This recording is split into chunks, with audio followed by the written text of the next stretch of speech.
আচ্ছা সব তো বুঝলাম, তো কাপড়ের দাম কেমন রাখবেন? এখন নিবেন নাকি পরে নিবেন? পরে নিব। না মানে মরার আগে কিনলে একরকম দাম, আর মরার পর কিনতে আসলে অন্যরকম দাম। আচ্ছা দাম যাই হোক, কাপড় তো ভালো হবে তাই তো?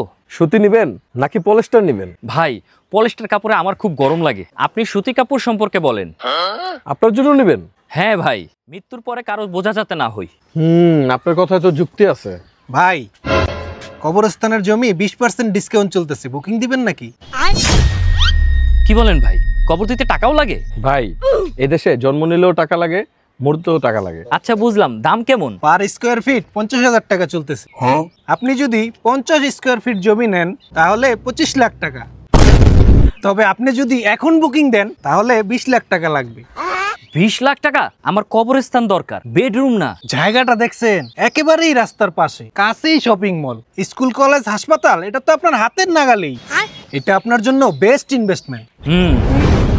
আপনার কথা তো ঠিক আছে, তবে আমার সামর্থ্যটাও তো আপনাকে দেখতে হবে। আর যাই বলেন ভাই, কথাটা কিন্তু আপনি ঠিকই বলছেন। ভাই দামটা একটু কম রাখা যায় না? না না ভাই, 20 লাখ টাকাই ফিক্সড। তাহলে 25 স্কোয়ার ফিটের দাম কেমন হবে? না না ভাই, 25 স্কোয়ার ফিটে মৃত ব্যক্তি থাকতে অনেক কষ্ট হয়ে যাবে। ভাই মজা পাইবেন না। আচ্ছা আপনারা ঠিক বলছেন, আমার ছোট জায়গায় থাকতে খুব কষ্ট হয়, আমার খোলামেলা জায়গা দরকার। তাহলে তো ঠিকই আছে, জায়গা তো হয়েই গেল। বাঁশ আর চাটাইয়ের দাম কেমন হবে এখানে?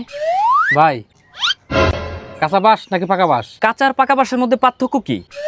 ভাই পাকা বাঁশের কবর বেশি দিন টিকে না, কিন্তু ভাই কাঁচা বাঁশের কবর বেশি দিন টিকে। আচ্ছা বুঝলাম, দাম কেমন? পাকা বাঁশ প্রতি কেজি 800 টাকা, আর কাঁচা বাঁশের প্রতি কেজি 1000 টাকা।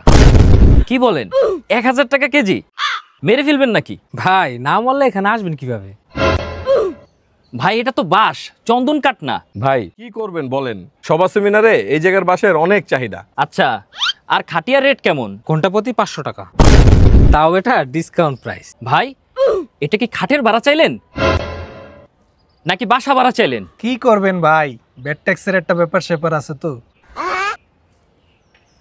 কবর দিতেও ভ্যাট ট্যাক্স দেওয়া লাগে?